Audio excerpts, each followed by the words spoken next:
Welcome to tonight's program.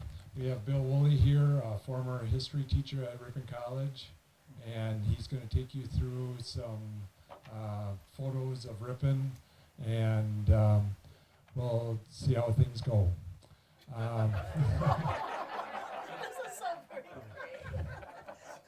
So, with our program and what we usually do is we usually have update with our historical society, but we haven't met as a board meeting, and we meet next week, so it's not much has changed since the last time we met together.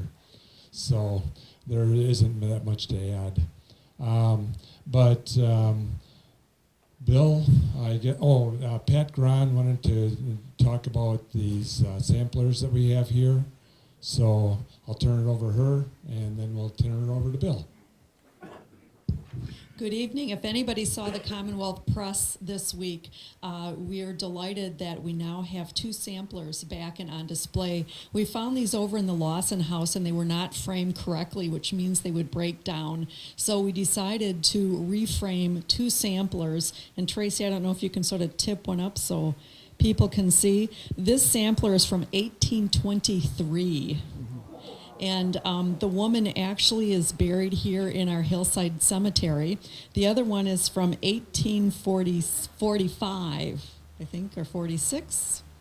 Anyway, she was 10 years, 1846, that one was stitched when the woman was 10 years old, and she's also buried in our hillside cemetery.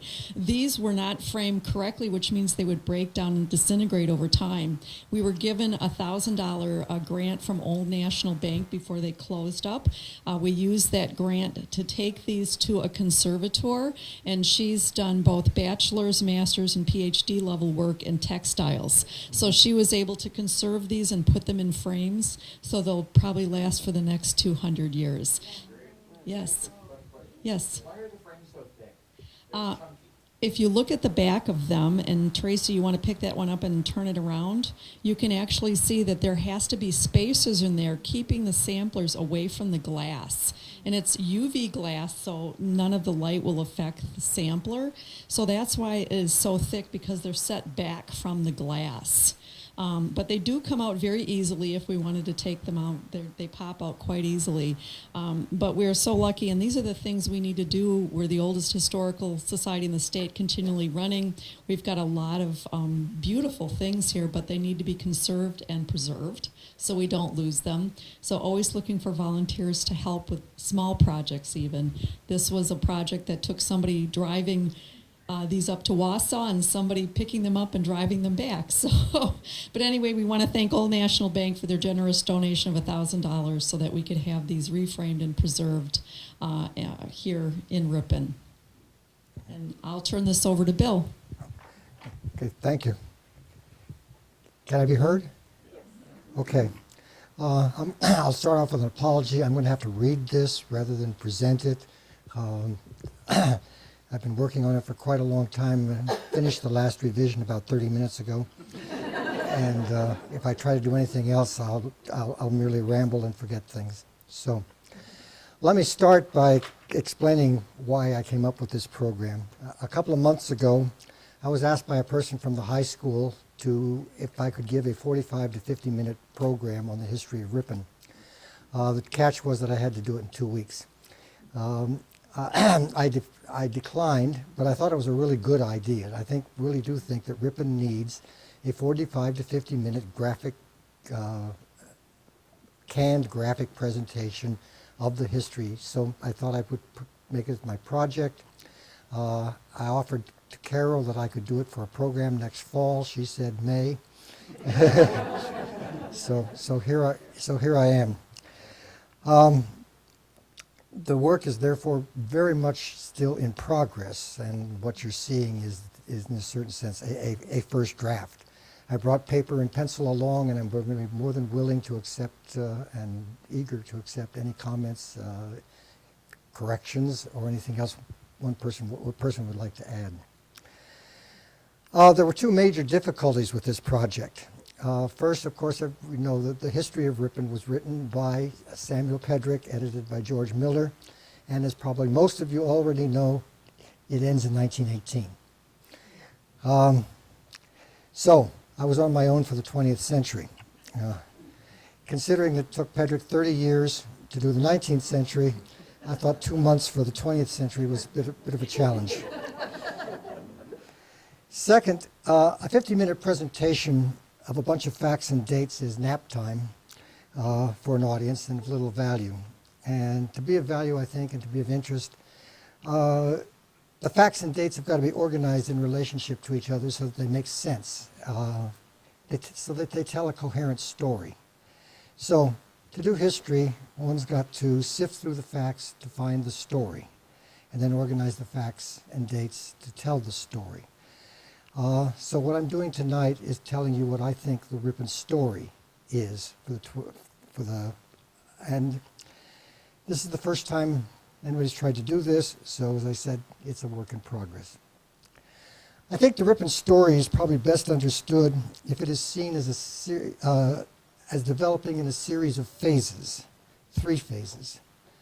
Of course, many things went on during each of these phases. The community responded to developments in the nation, also responded to its own needs. But I think in all of this, there was usually one central issue or activity that tended to characterize the entire phase. So I'm going to tell the Ripon story in terms of these phases. And the first phase, back one. Yeah. First phase, obviously, is the settlement phase. In many respects, I think it was our most important phase. It was the period in which I think Ripon acquired its own special characteristics, and it's the period in which we made our most special achievements. So I'll be spending a bit more time on it than the rest. The most important feature of this phase is the people who settled Ripon. They were, of course, settlers. Settlers are, however, a very peculiar people. As the name suggests, these are people who come from a developed area and settle in an underdeveloped area and settle it, creating farms and small businesses. This means that, in essence, these people are immigrants. They immigrated from a settled area to an unsettled. Immigrants are unusual people. In her well-known poem, Emma Lazarus refers to them as, quote, the wretched refuge of your teeming shores, which is very good poetry and very lousy history. Only certain people emigrate. These are people who decide to pull up roots, leave a homeland and a way of life that they understand, and undertake a difficult and risky move to a strange place in the hope of creating a better life. This means that in normal circumstances, they are more likely to be more ambitious, possess greater self-confidence, greater energy, greater willingness to work, greater creativity and imagination, and possibly greater intelligence than those people who got left behind. They are a special people. And evidence of this character of settlers can often be seen in the fact that newly settled communities often begin with an almost explosive burst of activity. Of course, all American towns and cities were first settled by settlers, but our settlers were highly unusual. In fact, Ripon may have had one of the most unusual group of settlers of any small town in America at that time.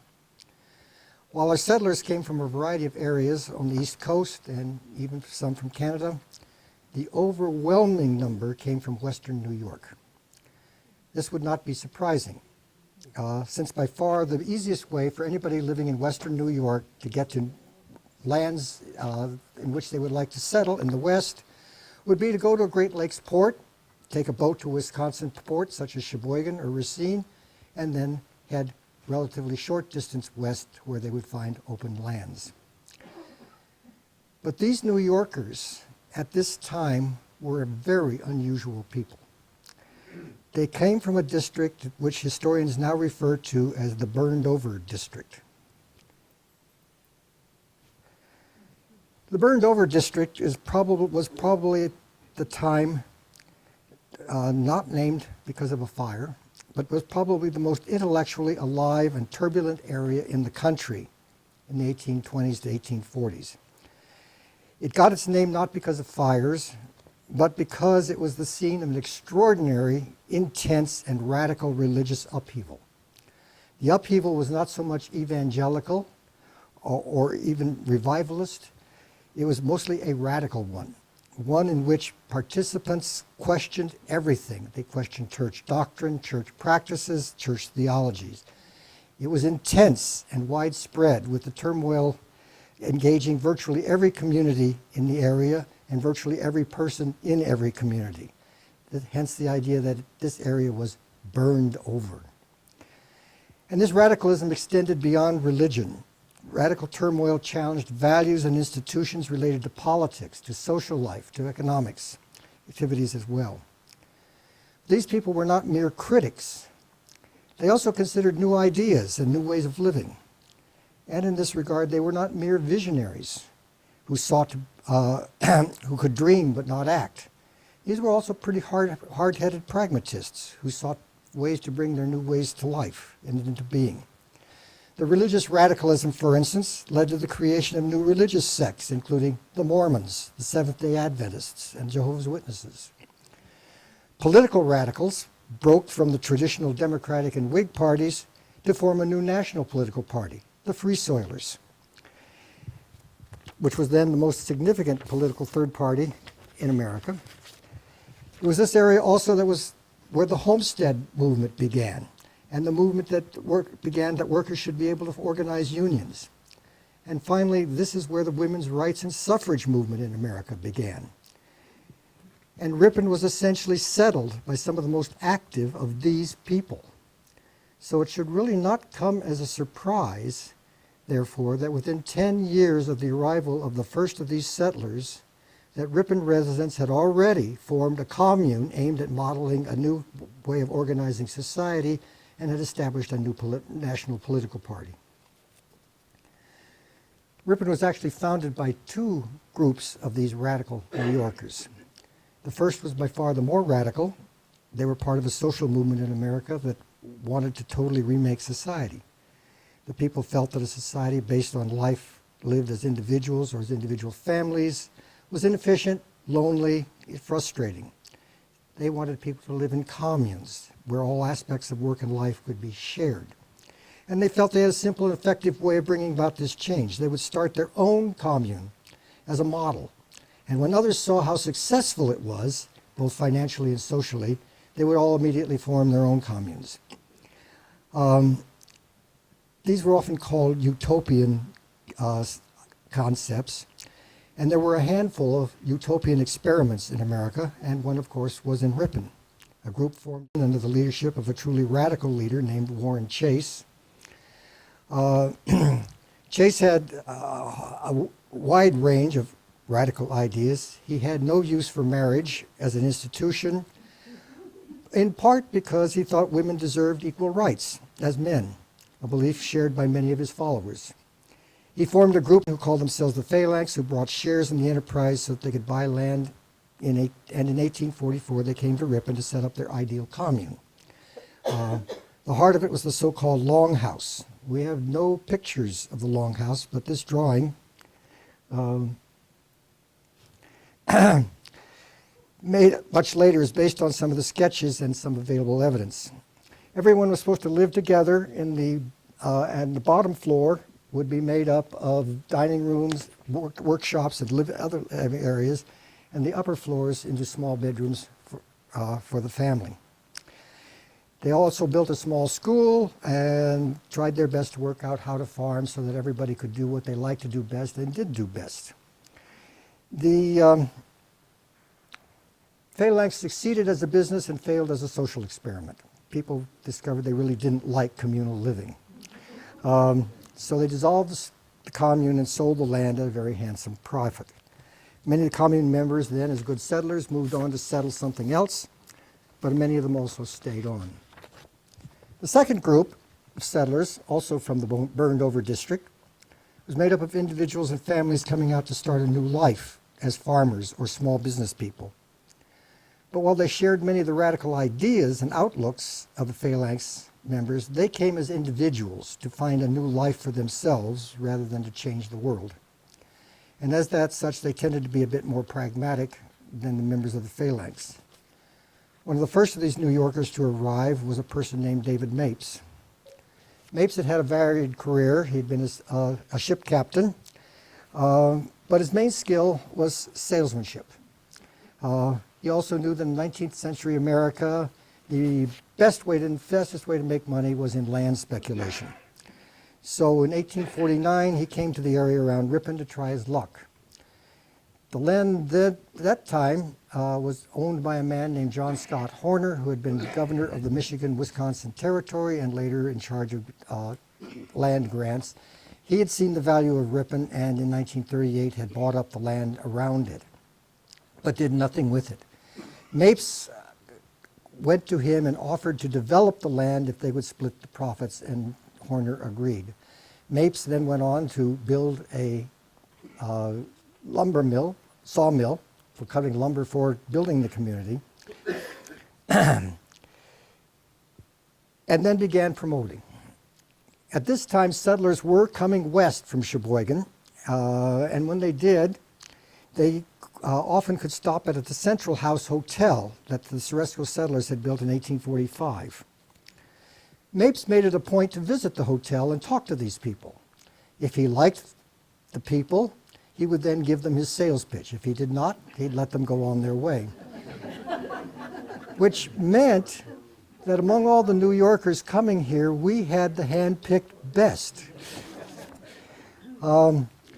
If he wanted to sell them, what he would sell them on was the idea that this was a great place to grow and grind wheat, pointing out the land, and then pointing out the availability of Silver Creek, on which one could place dams that would provide water for grist mills. Beauvais was successful, and Ripon did enjoy almost explosive growth in the 1850s. By 1860, it was already a sizable town. Already a sizable town. Trust me, it was already a sizable town. Oh, sorry. He also founded a college. Okay. Missed I was that. waiting for that. Okay, good. Then it was a sizable town. Okay. Have we got a sizable town yet? Yeah. There we go. There. Is that one like a sizable town? Right. So we'll let them go on. Yeah. However, the community still had its fervent intellectual character of New York. The best description I have ever seen about Ripon in this period is 2 sentences written by a woman, Elizabeth Harris, who lived in Ripon and then moved to a new settlement in Chatham, Minnesota. In writing to her mother, she said, "I don't like Chatham very much. The people here don't go to meetings." Obviously, the community she had left, Ripon, people did go to meetings. And these were important meetings. This was not your stamp collectors club going to discuss the next year's membership and what to do about the budget. These were serious meetings about religion, about politics, and other things. And it was what people did, and it was what all people did. Elizabeth Harris could feel very confident she could go to these meetings and be accepted, even though a woman, and not only accepted, but that she would be allowed to speak, and if she did speak, she would be listened to with respect. The most important meeting, of course, was held at the Little White Schoolhouse in 1854, which was where about the idea of founding a new national political party. Leadership in this movement was taken by another Western New Yorker, Alvin Beauvais. By this time, Northerners, particularly those in the upper Midwest, were growing fearful that the South was in control of political policy in Washington, and that policy, by being in control, they would sooner or later close off all the Western territories and open up all the Western territories for slavery. The big plantations would come there, and small farmers such as existed in the upper Midwest would be out. Therefore, they quickly embraced Beauvais' idea of forming a northern party that would put a stop to the southern power grab.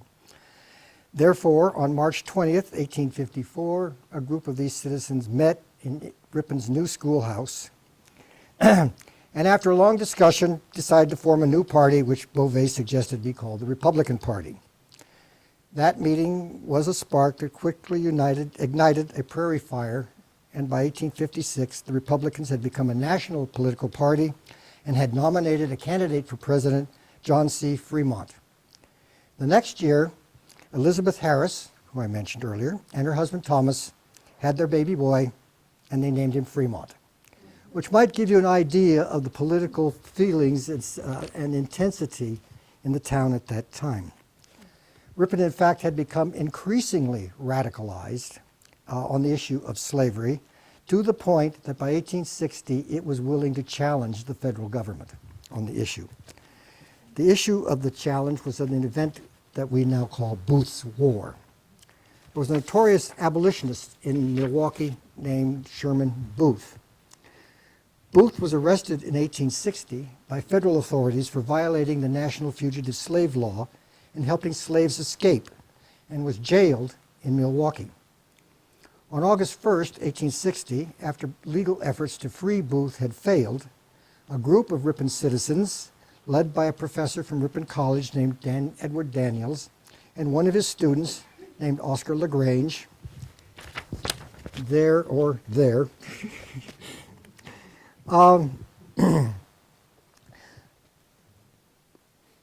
came to Milwaukee, forcibly broke into the jail, freed Booth, and took him back to Ripon. 3 days later, on August 4th, a federal marshal arrived in Ripon to arrest Booth. Booth was scheduled to give a speech that night in a large room, another meeting, at what was then the City Hall, located now where Farrell's Furniture Store now stands. This is the area now, and then this is what it is close to what it would have looked like at the time. The City Hall is a small two-story by the carriage. The marshal was staying in the hotel down where the Davis Hotel is now. The hall that night was packed to overflowing with over 300 people, with several hundred more in the streets trying to get in, which is pretty impressive turnout for a city of a bit over 600 people. Shortly after Booth began to speak, the marshal entered the hall and tried to arrest Booth. Then all hell broke loose. The marshal was attacked by a number of people in the crowd while Booth tried to shoot him. The marshal escaped but suffered several minor stab wounds. The event, which we called Booth's War, and this is the important part, was heavily and positively reported in every Wisconsin newspaper front page headline.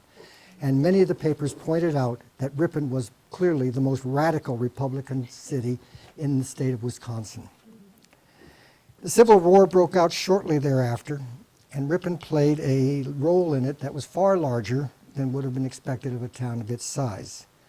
Oscar LaGrange, at age 23, took the lead in forming a company of eager local volunteers with himself as captain, while his professor, Professor Daniels, recruited a cavalry regiment using the college as his muster station. During the war, 18 more regiments were partially recruited from Ripon volunteers.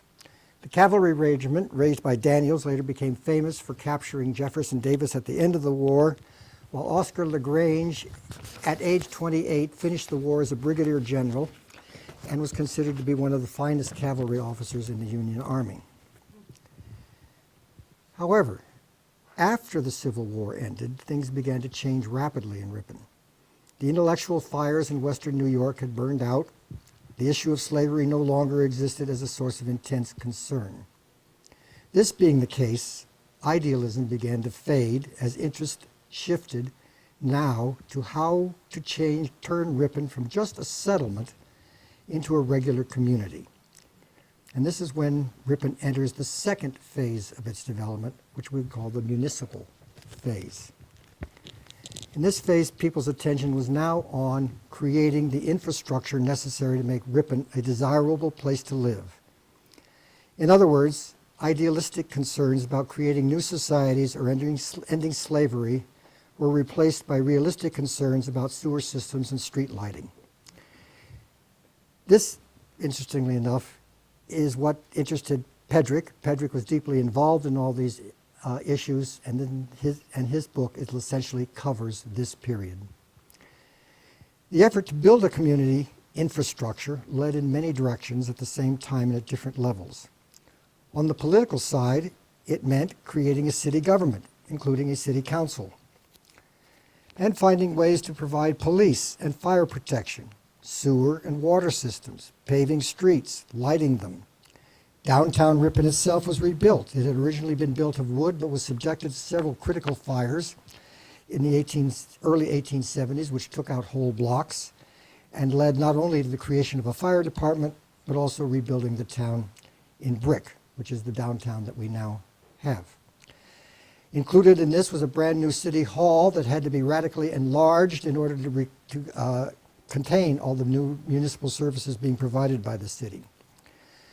On another level, it involved building schools and a school system. But schools, building infrastructure, was far more complex than providing municipal services. It was a multi-layered activity that involved a large number of the town's residents. The community needed economic infrastructure. In particular, it needed manufacturing to provide necessities of life, as well as provide equipment for agriculture. So in this period, Ripon had a kind of mini industrial revolution. The chief industry was milling, grain milling, but all sorts of other small enterprises appeared, such as agricultural equipment, household goods, breweries, and others. They were very small, usually an owner and a couple of workers, and most of their production was by hand rather than machinery, and all of it aimed at a local Ripon market. In addition to a more diverse economic infrastructure, Ripon also had to find ways to facilitate the development of social and cultural life. One of the earliest buildings in Ripon, as in many new towns, was an opera house for various stage performances and probably meetings. The big one. But the main sources of cultural and intellectual activity were the churches. And while churches sponsored a range of social activities, they too had meetings in which religious issues were explored. Ministers were regarded as some of the most important people in the community. In addition, there were organized societies, such as fraternal orders like the Odd Fellows and Masons, while a number of women's organizations, such as the Education Club, were founded in the period. The community also built a library, and finally, in the 1930s, a hospital. In many respects, the municipal phase came to an end with the building of the hospital, since the task of the building, with that building, the task of building the infrastructure needed for a real city had been completed. But before leaving the phase, there is one question about it that is of interest, at least to me, and that is, did that spirit of highly active citizenship that characterized Ripon in the settlement phase continue as the later generations took over? It is possible that it did not, or at least not to nearly the same degree. New people moving to the city, of course, were just people were not settlers. They were just people moving from town to town. Street lights and sewers do not generate the same kind of excitement as slavery. But there are pieces of evidence to suggest that a bit of that spirit continued to exist.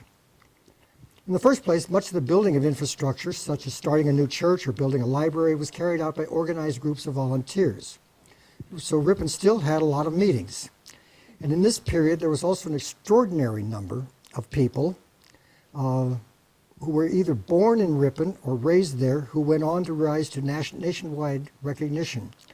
We have listed as many as 18, but I'll only briefly note 5. 2 of these included entrepreneurs, one of whom was Ben Marcus. Marcus was born in Poland and immigrated to America when he was very young, and in Ripon, where he sold newspapers and then news ads. Recognizing that movies were a coming thing, he scraped together every penny he could, and he started the campus theater in Ripon. It was successful, and it led first to other theaters and then to related enterprises, so that now the Marcus Corporation is one of the largest hospitality firms in the upper Midwest. Another entrepreneur born in Ripon was Harry Gordon Selfridge. Harry Gordon Selfridge was a marketing genius. He helped make Marshall Field's, the leading department store in Chicago, and then went on to create his own store in London, Selfridge's. His new store revolutionized department store retailing, and the patterns he set there are still followed by department stores everywhere. In the area of science, we have Wells Woodbridge Cook, who was raised in Ripon and graduated from Ripon College. Cook was an ornithologist who pioneered the study of bird migration paths and then played a major role in getting Congress to pass the 1918 Migratory Bird Act that now protects over 800 species of migratory birds. Somebody going to celebrate early? Turning to the area of politics, we have George W. Peck. Peck became a highly successful journalist, famous for his humor. He then went on to be elected mayor of Milwaukee and then served 2 terms as governor of Wisconsin. This was a challenge because Peck was a Democrat, and Milwaukee and Wisconsin were strongly Republican. In fact, Peck was the only Democrat to serve as governor of Wisconsin between the Civil War and the Depression. But Peck was equally famous as a writer of juvenile literature, creating a humorous fictional character of a mischievous boy known as Peck's Bad Boy. These books became highly popular, making Peck nationally known and also one of Wisconsin's favorite authors. Finally, our most famous national political figure was Carrie Chapman Catt. Carrie Chapman Catt was born in Ripon and later joined the women's suffrage movement in the 1880s. In 1900, she was elected president of the National American Women's Suffrage Association. She then led the successful fight that ended with the passage of the 19th Amendment. And I think it's probably fitting that the women's suffrage movement that began in the burned-over district in the 1840s was brought to a successful conclusion by a woman born in Ripon. Carrie Chapman Catt, of course, is remembered in Ripon with this memorial in the Pedrick Wayside. Finally, along with these people, there's one other small piece of evidence that points to an unusual degree of continued citizen activism in Ripon. In 1919, the Navy commissioned 4 ships that were named after the 4 cities in Ripon and Wisconsin that were considered to have been the most supportive of the war effort in World War I. The USS Ripon is one of them.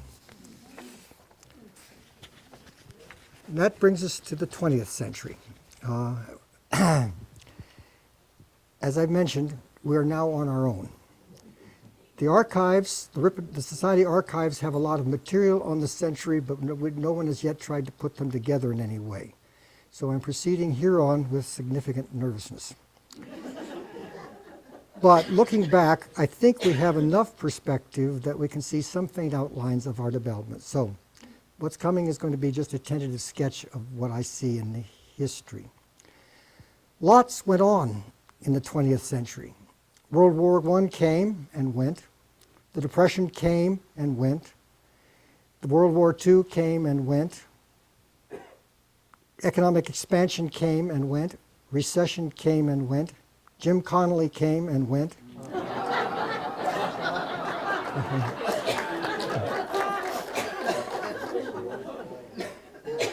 However exciting these episodes may have been at their time, they were only episodes. But during the entire century, there were 2 continuous processes going on that reshaped our community in a very major way. These were, 1, Ripon's economy shifted from being agriculturally based to being industrially based. And 2, what was once a largely rural agrarian community became an urbanized city. So I'm focusing the history of the 20th century on these 2 processes and calling the 3rd phase of our development the industrialization and urbanization phase. I'm going to largely pass over urbanization For the most part, it involved the continuation of the building of infrastructure that I've already mentioned. We built a new city hall, a new library, a new hospital, new schools, and new churches. And urbanization was also very much a municipal activity that involved city planning, zoning, negotiations with builders, and many other things, the records of which we do not have in the Historical Society, and I wouldn't be able to read if they did. So let me only say two things in regard to urbanization. Two things were of importance, one that happened and one that didn't happen. The thing that happened is that in the later decades of the 20th century, city administration became and is still becoming increasingly professionalized, with city managers and city engineers playing an increasingly greater role in the management of the city and the development of policy. The thing that did not happen was that in the process of urbanization, we did not lose our 19th century facades on Watson Street. A few of the buildings were replaced by modern structures, particularly the First National Bank building erected in the mid-30s in the popular contemporary Art Deco style. It always seems to me to be saying, "Hey, look at me, I'm new and I'm not one of those stodgy 19th century buildings across the street." Oh, and the Ripon Savings and Loan building. But by and large, we were far more successful than most communities in preserving the 19th century character of Watson Street. And in fact, we probably have one of the most historically intact 19th century commercial districts of any city in Wisconsin. In regard to industrialization, the Historical Society has only recently initiated research into the building of the city's industrial economy, but we've not gotten much further than gathering some information about a few individual companies. But even so, some general patterns about development are visible. Ripon slowly began building an industrial economy at the beginning of the 20th century. We don't know why, but we can guess at the causes. First, of course, it was going on all over the country, so there were lots of patterns for people to follow. And it was known that these companies produced great profits that would serve as an incentive. At the same time, the rapid growth of factory production in Milwaukee and other industrial centers and the railroad system toward the end of the 19th century meant that cheap factory-produced goods became available in Ripon, and the old small handicraft producers of the 19th century were quickly driven out of business, leaving a void. Still, Ripon faced considerable challenges in building an industrial economy in a highly competitive national environment. First, outside of local limestone and some sand deposits well outside the community, there were almost no natural raw materials, nor was there any readily available source of energy, nor did Ripon have access to a mass market for its production. And while we know very little about the development of Ripon's banking system and financial system, there are all sorts of indications that capital was also in very short supply. However, even with these challenges, Ripon has been surprisingly successful in building an industrial economy. And based on what we know about it, it would seem that for most of the 20th century, that development followed one of two lines that took advantage of two assets that Ripon did possess. One line took advantage of the fact that Ripon was an agricultural community, so that food processing industries could be developed as an extension of this. So over the century, Ripon developed a number of food processing companies. Initially, this included breweries, such as the Ripon Brewery, later renamed the Haas Brewery, that no longer exists. This brewery, begun in the middle of the 19th century, had actually been successful until closed down by Prohibition. When it reopened at the end of Prohibition, however, it could no longer compete with Milwaukee breweries and closed down, and brewing went no further in Ripon. While all the 19th century grain mills also closed, the storage of grain did continue, as seen in the silos and other features of the United Corporation. Vegetable processing was one of Ripon's earliest and most successful industries. For most of the 19th century, the chief way of preserving vegetables was pickling. In 1873, the Harwood family started a company called the Ripon Packing Company for the production of pickles and sauerkraut. The current Ripon Pickle Company is a descendant of that business. In the 1890s, scientists at the University of Wisconsin demonstrated that vegetables could be safely canned commercially if all bacteria in them was killed first. This led to the appearance of vegetable canning factories all over our area, including the founding of the Ripon Canning Company in 1913, which, through a series of mergers, finally became part of the Green Giant Company in 1954, and is now, of course, Seneca Foods. The food industry also involved baking. In 1930, Horace Bumby began the company which became Ripon Foods. It began with just a single oven, turning out small batches of a plain cookie. Then, in 1934, the company came up with the idea of a marshmallow cookie that became immensely successful and gave the company a distinct identity. In 1947, it moved into the new building that allowed rapid expansion, and after that, the company grew rapidly, while its outlet store became Ripon's #1 tourist attraction.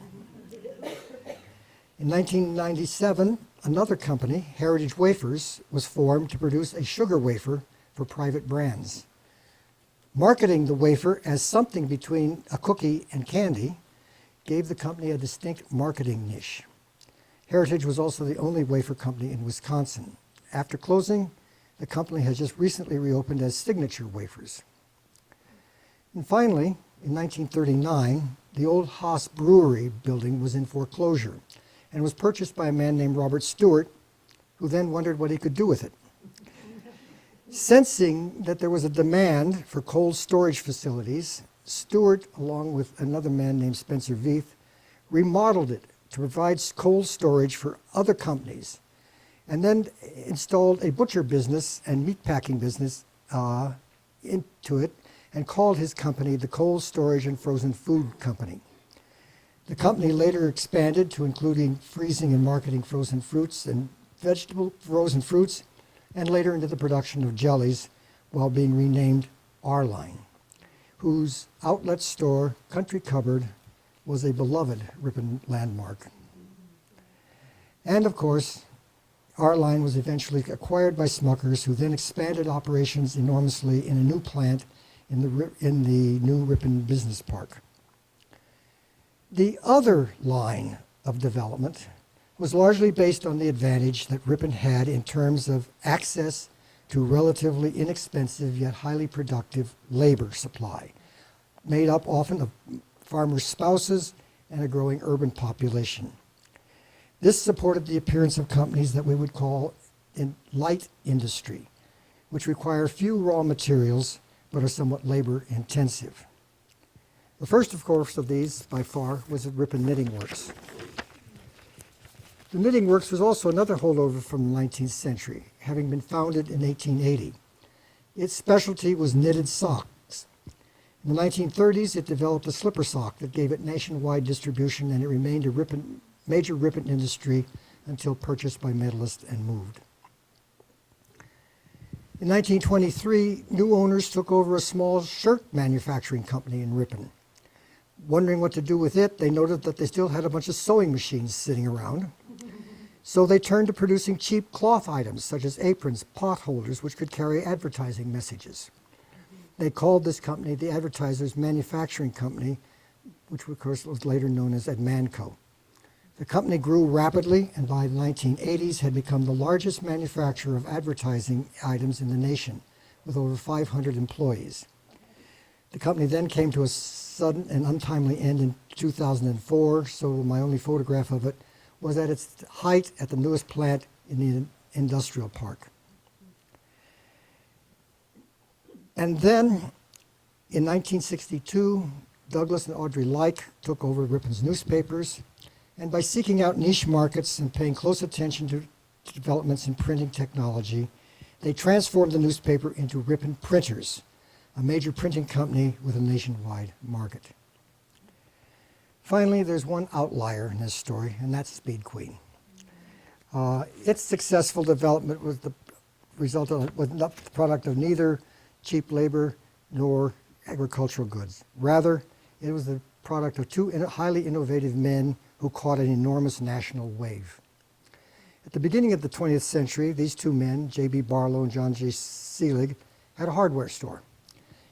They noted that washing machines sold very well, and so they finally scraped together the money to buy the rights to manufacture one, a bad one. They started a tiny factory in the back room of their store where the machines were handmade. They were also good tinkerers and rapidly improved their machines, even taking out patents on some of the improvements. And as they did so, and as the demand in the nation for washing machines soared, so did their company. In 1927, they retired, and Marsh and Scott took over, while the company took on the new name of Speed Queen. The firm was then, of course, later taken over by several other national corporations and is now as part of the Alliance laundry system. Late in the 20th century, Ripon began to break out of the pattern of developing either in the line of food industries or light industries, and new companies began to appear based on information technology or a new means of production of new materials. The first major success in this line was Tom Rogers' company, Accurate Controls, which began business in 1982, finding a niche for itself in designing security systems, especially for criminal justice organizations, and which over a rapidly short amount of time developed a worldwide market. The other development is linked to the creation of the Coal Industrial Park that opened in 1979. The park was developed by a group of Ripon businessmen organized at the Community Development Corporation. While the park initially allowed a number of existing Ripon manufacturers room for major expansion and had no particular interest in drawing in new companies, it later began to attract new businesses, such as Lamer's Bus. But then other manufacturing companies began to appear based on new technologies. This included Stainless Flow Technologies, which produces specialty metal tubing. It includes two plastics firms, Poly One, which deals with the manufacture of various forms of plastics, and Alphatech Extrusion, which also deals with plastics, and I'm sorry I could not find the building. And recently, specialty paper appeared with Rogers Advanced Paper Enterprises. And there were others. In fact, it may be that in the last decades of the 20th century, Ripon passed out of the third phase and is now entering its fourth phase of development, the electronic age. We can see this in the manufacturing. We can also see it in the development of manufacturing based on new technologies surrounding the revolution in materials. And of course, stretching beyond that, the computer and the information age is changing much of everything that we do. Okay, overall, it seems to me that despite significant handicaps, Ripon has been quite successful in the process of industrializing its economy during the 20th century. It wasn't easy. There were a number of casualties along the way, including at Manco, but it has been an almost surprising success. We don't know how to explain it, but there may be at least 4 reasons. First, and by far the most important, the drivers in this development were local entrepreneurs who had the ability to see openings in the economy where a company located in Ripon could succeed. They were also willing and nimble enough to take early advantage of the new technologies to gain a foothold in their fields. In all this, they had the support of local government, but they took the lead. Second, the entrepreneurs made maximum use of the advantages Ripon had as an agricultural community. Third, Ripon companies on the whole have had fairly good labor relations. And finally, the companies have also enjoyed considerable community support, in part because they were also good community supporters. And finally, looking back over the whole of the Ripon story, it seems to me clear that it's been a real success story. Our community has had an impact on the nation vastly greater than one would expect of a town of this size. The community managed to transform itself from a settlement to a city smoothly, and then almost transform itself again from an agricultural community to an industrialized urban center, again without serious problems. And it did this largely on its own, without outside help. It has been, in short, a story of which we all should be very proud. And it is the reason that I am claiming that Ripon is a very special community. It would be useful, I suppose, to try to examine our history to find the secrets to our success. One, however, that I think I'm fairly certain of is that since somehow or other we still have something of that spirit of active citizenship that our settlers brought here in 1850. Thank you.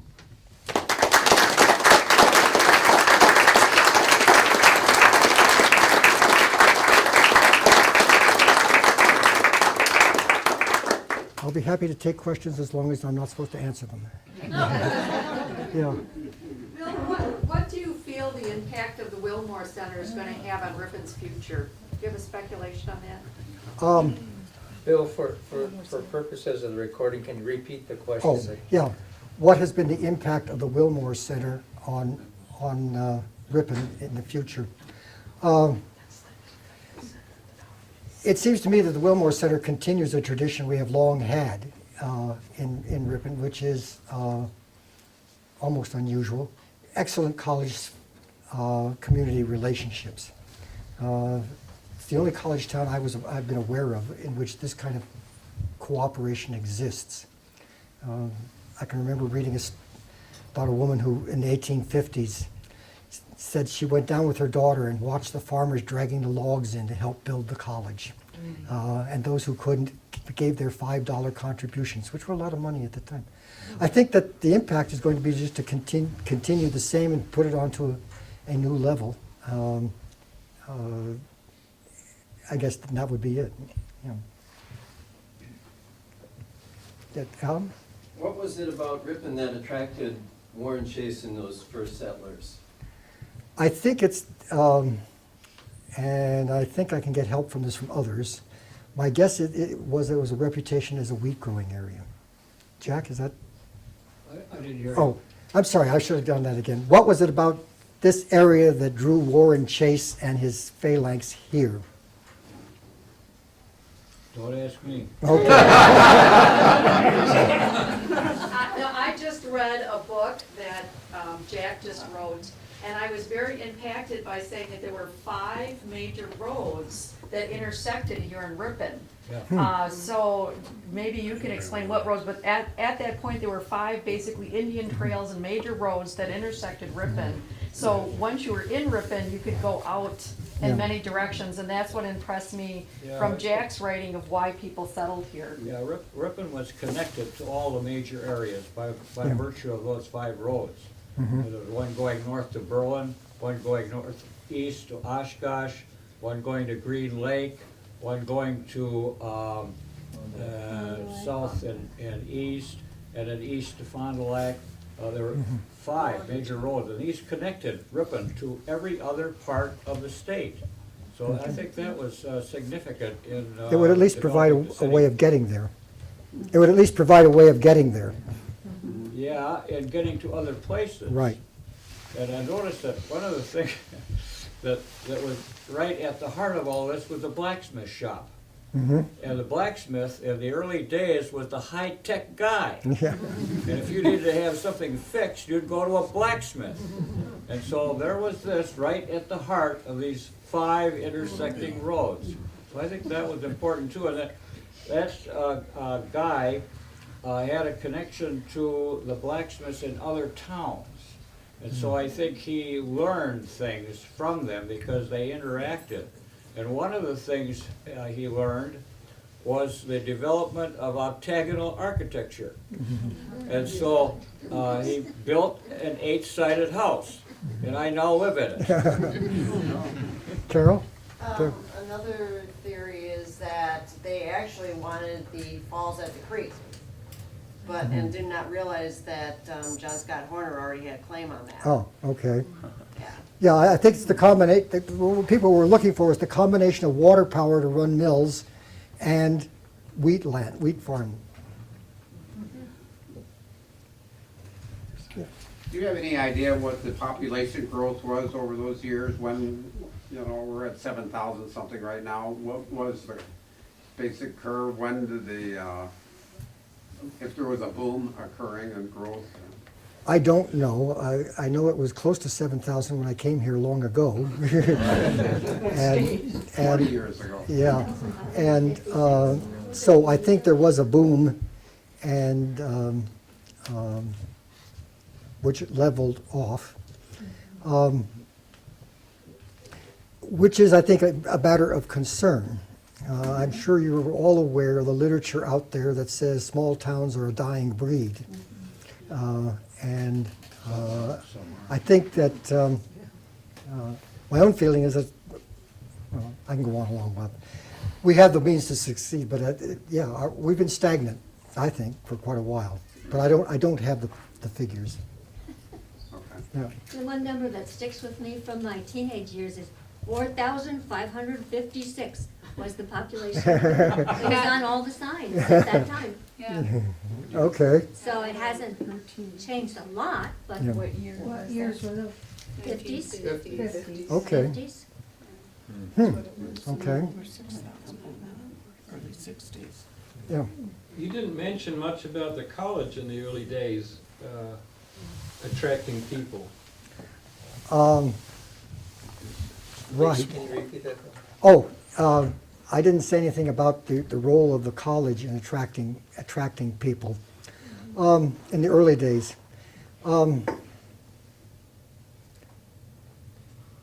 I think it gave the city a certain cachet, that we had one. Lots of cities were doing this. Also, we didn't really have a college. We had something called a lyceum, which was a kind of an educational department store, in which did a whole bunch of different things. We had music, composition, and other things, college prep. You needed it, we offered it. It only became a kind of college the way we understand it much later. After that, no, I think it was, I have no idea about whether it served as an attraction to bring people to Ripon. I think it served as an amenity that made life in Ripon a whole lot better for a lot of people. Yeah. Yeah. As an interesting side note to that, I went through the old catalogs that used to list all the students and where they came from. And in addition to Wisconsin residents, a lot came from the burnt over area, especially the south shore of Lake Ontario, Lockport, Batavia, from Rochester on west. Probably still easy to get here. Thanks, Doug.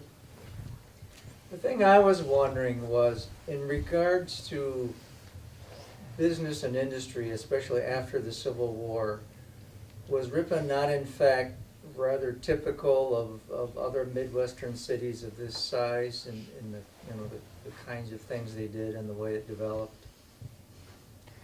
Question is, in the second half of the 19th century, after the Civil War and the mini-industrial revolution, was Ripon not just typical of other small cities? I don't know. I know what we got was impressive, but I presume in some regard, yeah, it would have been elsewhere because the same markets would have been there for the same demands. That any agrarian community would have to have a bunch of those things, blacksmiths and the rest. Yeah. Well, one of the things I came across when I did that program on World War I, and then I'm working on a project now with World War II. But in the Civil War, World War I, and World War II, Ripon was cited in all three of those as doing more than you would have expected for a city this size. He mentioned after World War I, the USS Ripon being named because of that.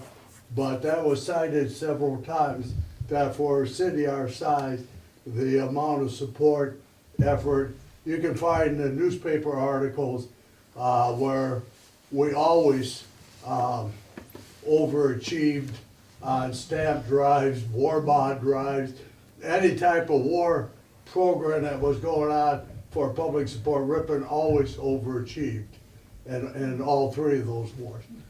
Now, there were 5 major bond drives, and we overachieved in all of them, and the amount of money we put in the millions, back at that time was fantastic. Yeah, I got the impression too, our population around 1 and 2 was around 4,000. Okay. Something like that. Alan? Another World War II question. Did Speed Queen manufacture war materials during World War II? 20mm shells. Yes, that's what I'll come on Thank you. here. Question, during World War II, did Speed Queen produce for war materials? And the answer was yes, 20mm shells. Yes. Among other things. Among other, among other things. Okay. Yes, Marty?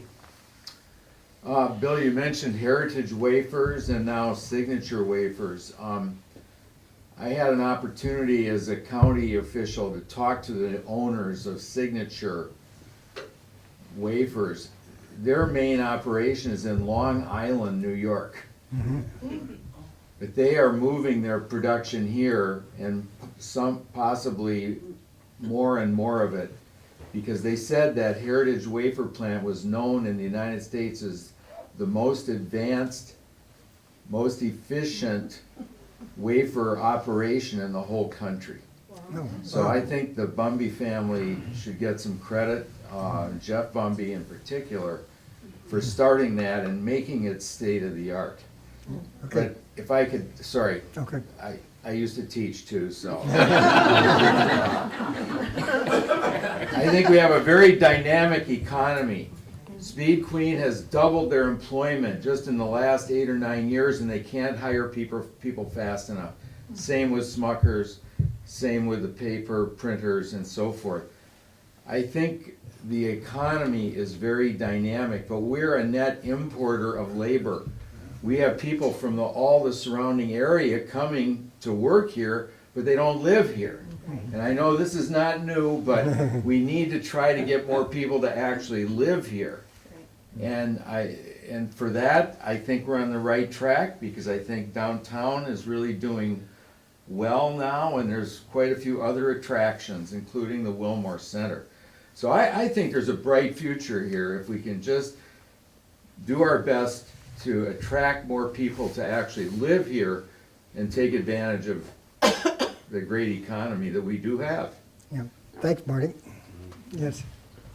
Adding on to what Marty just said, I believe I've heard that the owners of the Signature Wafer have said a key reason to increase their production level here is how good the local workforce is.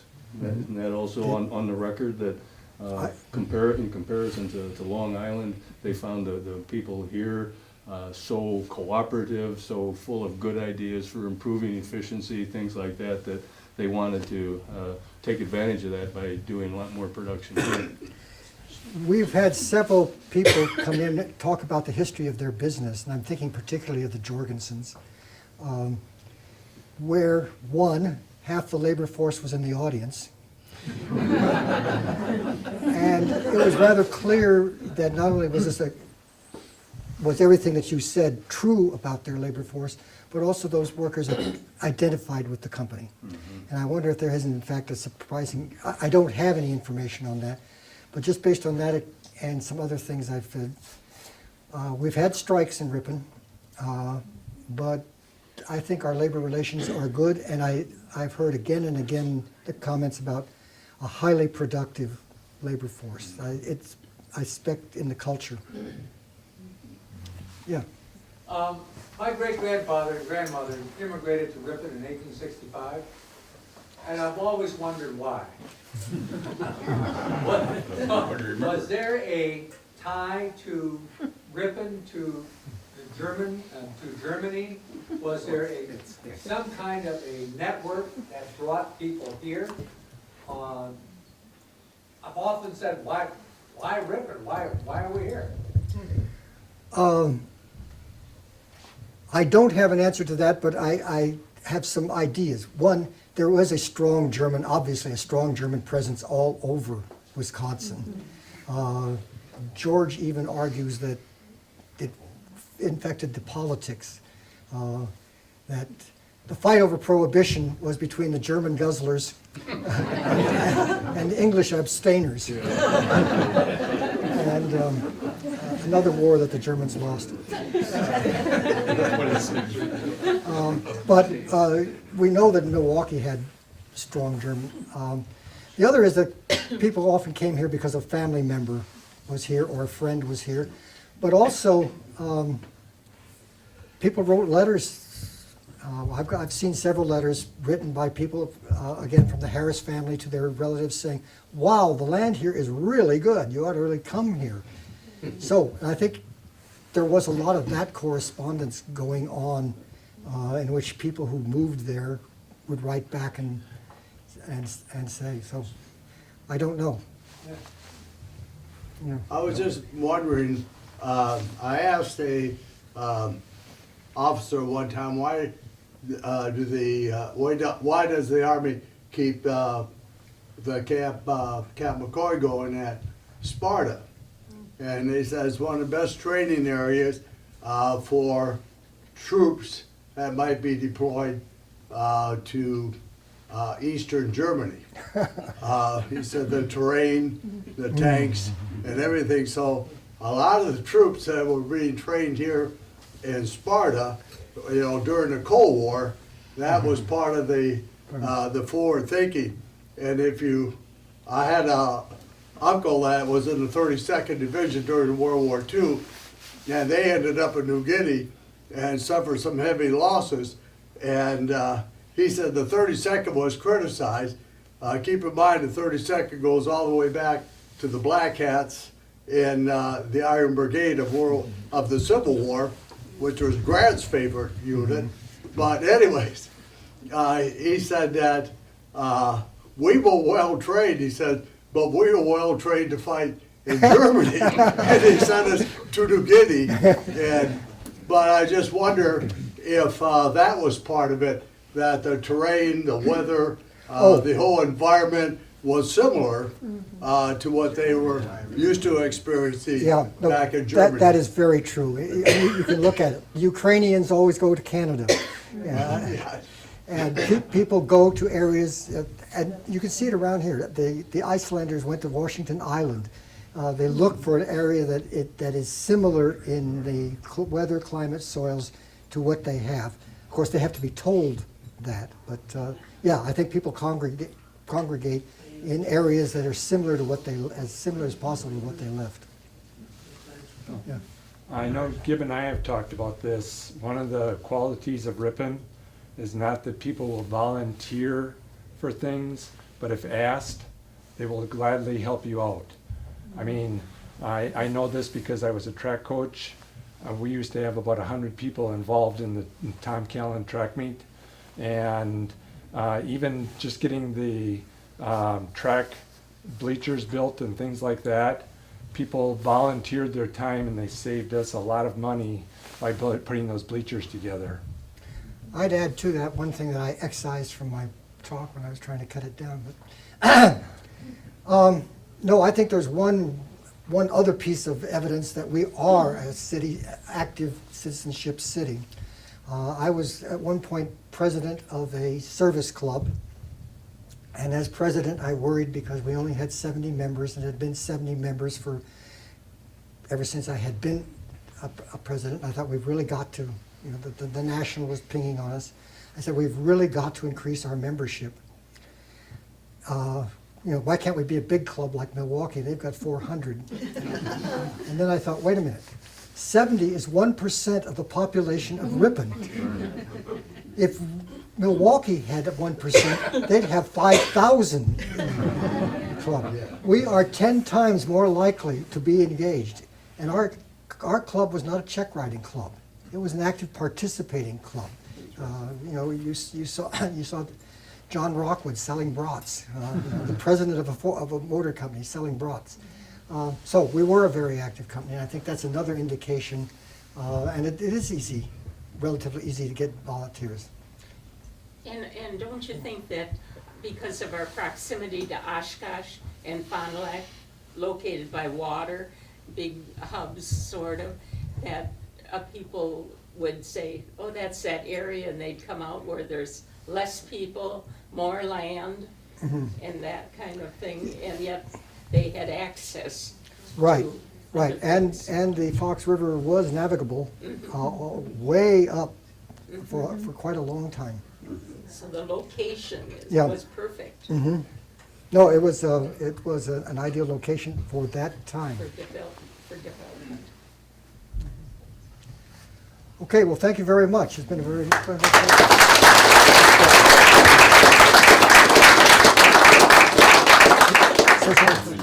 Was I off?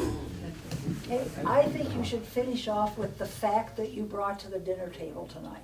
What was that? About how Green Giant got its name. Oh, Does anybody know that? I never knew this. What's that? How Green Giant got its name. No. okay. Green Giant, well, Ripon Canning did peas, as did a number of other peas. And I'm not sure where it happened, but one of the brands of peas that came out were very large and mushy and not very popular. So that Minnesota Packing, which was the name of the company then, decided to make this a positive. So they referred to the peas as Green Giants. And then they became the Green Giant Company. Thank you, John Hopt.